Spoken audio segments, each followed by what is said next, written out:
Friends, మీరందరూ ఎలా ఉన్నారు? మా వీడియోకి లైక్ చేయండి, షేర్ చేయండి, సబ్స్క్రైబ్ చేయండి. ఈరోజు మేము వెజ్ మంచూరియా చేసుకుంటున్నాము.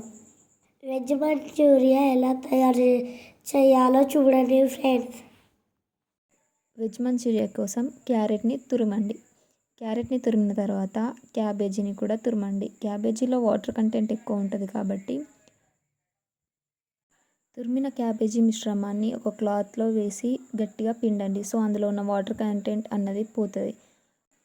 క్యారెట్ని క్యాబేజ్ని కలుపుతూ అందులో మీరు మైదా పిండి వేసుకోండి. మైదా పిండి వేసాక కార్న్ఫ్లోర్ కూడా వేసుకోండి. ఇది మంచిగా మిక్స్ చేయండి. మిక్స్ చేశాక టేస్ట్కి సరిపడా సాల్ట్, కారం, అలాగే గరం మసాలా కూడా వేసుకోండి. అదంతా కలిపి ఒక ముద్దలా చేసుకోండి. ఇప్పుడు అందులోంచి కొంచెం కొంచెం పార్టీషన్స్గా తీసుకొని చిన్న చిన్న రౌండ్ బాల్స్గా చేసుకోండి. పెద్దగా చేసుకున్నారంటే అది సరిగ్గా కాలకుండా మధ్యలో పిండి పిండి వస్తుంది. సో చిన్న బాల్స్ లాగా చేసుకోండి. అలా చేసుకొని పక్కకు పెట్టుకోండి. ఇలా పక్కకు చేసి పెట్టుకున్న బాల్స్ని ఒక కడాయి తీసుకొని అందులో ఆయిల్ పోసి అందులో మంచిగా డీప్ ఫ్రై లాగా చేయండి. అలా డీప్ ఫ్రై చేసి వాటిని ఒక సైడ్ ఉంచుకోండి పక్కకు తీసి. ఇప్పుడు మనం ఎలాంటి సాసెస్ వాడకుండా ఈ వెజ్ మంచూరియా చేస్తున్నాం కాబట్టి ఇంట్లోనే సాస్ ప్రిపేర్ చేసుకోవడానికి టమాటా తీసుకోండి, చిల్లీస్ తీసుకోండి, కొంచెం గార్లిక్ తీసుకోండి. దాన్ని మంచిగా పేస్ట్ లాగా చేసుకున్న తర్వాత ఒక ప్యాన్ తీసుకొని అందులో ఆయిల్ వేసి ముందుగా కట్ చేసి పెట్టుకున్న ఆనియన్స్, చిల్లీస్ ఇవన్నీ వేసి అవి కొంచెం కలర్ చేంజ్ అయ్యే వరకు అలానే ఉంచండి.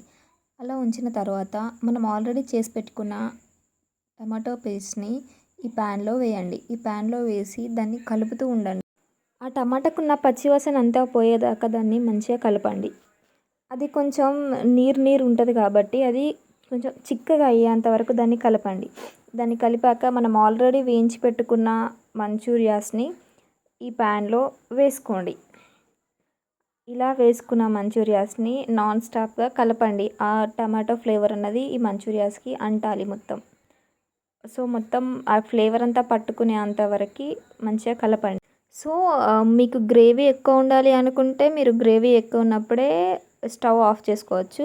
మాకు గ్రేవీ కొంచెం తక్కువ కావాలి. సో మేము ఇంకొంచెం కలిపాము. తర్వాత ఒక గుప్పెడు కొత్తిమీరాకు తీసుకోండి, దానిపైన చల్లుకోండి. అలా చల్లుకున్న తర్వాత సర్వ్ చేసుకోండి. ఇలా సర్వ్ చేసుకొని తింటే మనం బయట తిన్న ఫాస్ట్ ఫుడ్ కంటే ఇది చాలా బాగుంటుంది. ప్లీజ్ లైక్ చేయండి, షేర్ చేయండి, సబ్స్క్రైబ్ చేయండి, మమ్మల్ని సపోర్ట్ చేయండి.